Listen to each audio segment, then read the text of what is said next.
Programa Jogo Aberto de volta hoje, conversando com o comandante do 5º Batalhão da Polícia Militar. Eu sei que você deve estar aí interessado em querer fazer perguntas, em colocar aí no nosso Facebook algum comentário. Coloque, se não der tempo de o Tordoro responder hoje, eu faço a pergunta para ele e levo para a primeira hora para a gente também conversar sobre esse assunto. Tordoro, um tema também que sempre foi considerado meio que tabu na Polícia Militar é o chamado confronto armado. Situações em que a polícia está atrás de criminosos, de repente esses criminosos reagem de certa forma, até tentando partir para cima dos policiais, atirar, querer se defender, né, de certa forma, e aí acaba tendo confronto. Como que o senhor vê essa questão? Porque muitas vezes familiares daqueles que acabam se envolvendo nesses confrontos, a gente viu aquele episódio da Zona Sul, onde um pai já disse que já tinha falado para o filho para largar essa vida, etc, etc. Depois questionando, mas que a polícia agiu com abuso e não sei o que e tal. Como é que vocês veem essas questões dentro do batalhão, coronel? Fernando, já há muito tempo esse assunto deixou de ser tabu. A gente trata com muita naturalidade. Esse exemplo que você citou, deste roubo que ocorreu por volta de 10h30 da noite, e antes que amanhecesse, nós tínhamos solucionado o caso. Nós prendemos 2 assaltantes que participaram, um masculino e uma feminina, e o outro que optou por não se render, ele entrou em confronto e ele foi a óbito no local. No local foi apreendido a arma que ele utilizava. Então, para nós é algo muito natural, usar a força para salvar vidas, aplicar a lei e restabelecer a ordem. Deixa eu só fazer uma interrupçãozinha rápida aqui, que eu tenho certeza, porque essa pergunta também já circulou.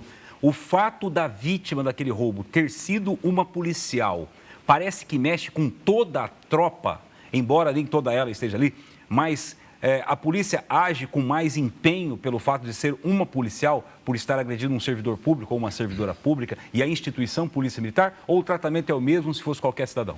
Fernando, também é natural que a gente se sensibilize, porque é uma policial que trabalha conosco, é um agente da lei, então isso é natural que nós fiquemos mais sensibilizados. Só que a ação nossa, enérgica, direcionada, combativa, ela não se diferencia.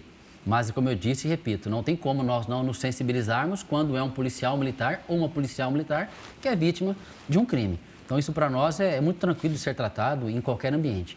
Mas o confronto, Fernando, o uso da força, que eu tenho falado já há algum tempo, né?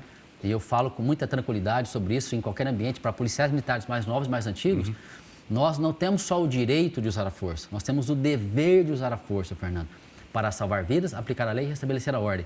A lei impõe que eu, que eu realize ações para evitar o resultado que eu tenho o dever de combater. Podendo e devendo, se eu não usar a força, optar por não usar, e o resultado acontecer, eu respondo pelo resultado. É o artigo 13, parágrafo 2º do Código Penal. Então, eu tenho falado isso para todos os policiais militares, para desmistificar essa questão de uso da força, e até para o cidadão, aquele mais efusivo e mais combativo, que às vezes julga a ação policial, foi abusiva, excessiva, né? Então, nós não temos só o direito, eu tenho o dever.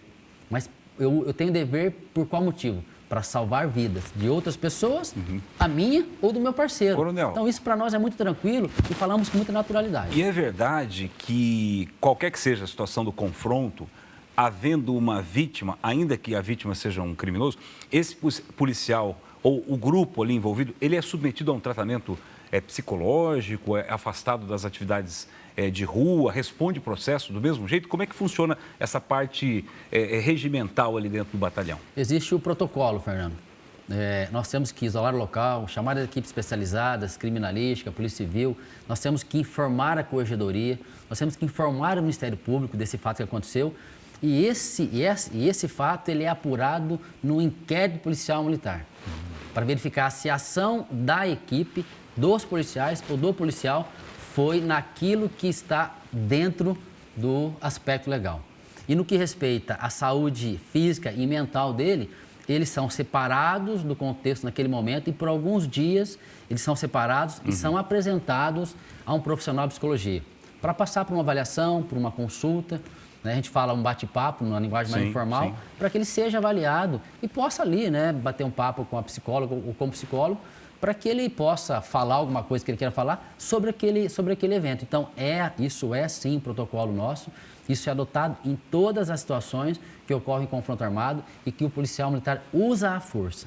E há inquérito também no âmbito da Polícia Civil ou não, nesses casos? Olha, aqui em Londrina, a Delegacia de Homicídios também apura, em paralelo à Polícia Militar. Entretanto, isso é algo que a gente respeita muito, as opiniões divergentes, né? Isso Claro. é natural, a divergência. A competência para apurar a infração penal militar, nesse caso, quando o policial militar está ali na ação, a autoridade competente é o comandante dele, é o comandante da unidade a qual ele pertence. Perfeito. Então, eu tenho o dever de instaurar o inquérito policial, determinar a apuração, terminada a apuração, vem o parecer do encarregado, eu soluciono aquele inquérito com a minha visão daquele fato e encaminho para a auditoria da Justiça Militar, para a Justiça Militar. O juiz vai pegar aquele inquérito, vai mandar para o promotor da Justiça Militar avaliar, ele avalia, ele vê que é um crime doloso contra a vida, ele remete para a comarca de origem, para que o juiz e o promotor local façam avaliação. Há indícios de crime? Vamos denunciar. Não há indícios? Agir dentro da lei? Arquive-se. Perfeito. Então, em linhas gerais, basicamente é isso. Coronel, aproveitando o nosso tempo, que o bate-papo é muito legal, quando há situações, por exemplo, aqui em Londrina, nós não temos visto isso, justamente talvez pela reputação que a Polícia Militar tem em Londrina. Assaltos a bancos, ataques a agências bancárias, aquele novo cangaço que o pessoal costuma chamar, né? Existem treinamentos lá nos bastidores, lá do batalhão, específicos para tais fatos? Por quê? Esses criminosos são extremamente organizados, fortemente armados, muitas vezes eles têm informações privilegiadas para atacar e a polícia, obviamente, tem que estar sempre atualizada nesse aspecto. Existem treinamentos e estudos de casos específicos desse tipo de situação? Fernando, eu vou, como é o perfil nosso, né? Nós também estamos extremamente organizados, nós também estamos muito bem armados. Isso hoje é algo que não é somente do Choque ou da Rotan. Equipes espalhadas por toda a região, por todo o estado, estão muito bem armadas e preparadas, com arma de porte e com arma portátil, para poder fazer frente a esse tipo de crime e nas mais variadas tipos de modalidades criminosas aqui na região. Então, nós fazemos um trabalho de inteligência para poder monitorar essas ações aqui em outros estados e também um trabalho de força, de ostensividade, de antecipação, para poder combater esse tipo de crime, né?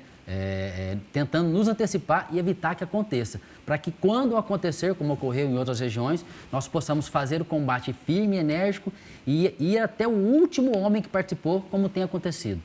Nós temos buscado criminosos em regiões longe do Paraná para poder demonstrar, né, conforme a política da CESP e do secretário de Segurança, que aqui no Paraná é muito difícil. E se tentar, nós vamos usar de tudo que nós temos no que respeita à força policial para ir até o último criminoso e trazê-lo vivo, se ele se render. Se não, se ele resolver usar a força, haverá o confronto.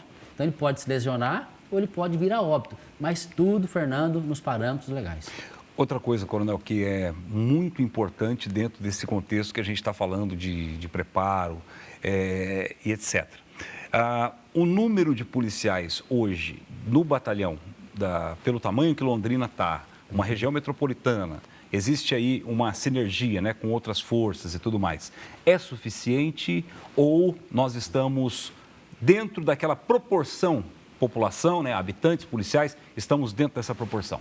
Primeiro, falar da integração, da sinergia. Nós vivemos um momento hoje, Fernando, com a Polícia Civil, o delegado Ribeiro, com a Guarda Municipal, o Tenente Coronel Ramos, muito bom. Com o Corpo de Bombeiros, com a Polícia Penal, com a Polícia Científica, um entrosamento muito bom entre as forças e entre as pessoas que as representam. Então, isso quem ganha é a população.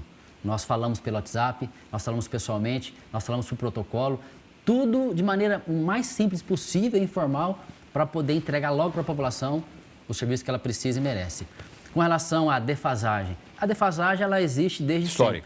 A gente vai trabalhando com ela, a gente vai se ajustando, se amoldando e para procurar maximizar o trabalho, para poder otimizar o trabalho e entregar cada vez mais um trabalho que a população espera e precisa. Perfeito. Coronel, muito obrigado pela sua presença e espero tê-lo aqui em outra oportunidade para falarmos mais sobre esse assunto que o senhor gosta muito de falar, que é segurança pública. Fernando, eu agradeço a oportunidade, eu venho aqui com muita alegria para falar contigo, mas de modo especial com a população de Londrina e região sobre segurança pública. Muito obrigado. Coronel Tordoro, comandante do 5º Batalhão, falando aqui no Jogo Aberto, que volta semana que vem com outro convidado. Obrigado pela audiência. Segunda-feira a gente se encontra no PH. Tchau.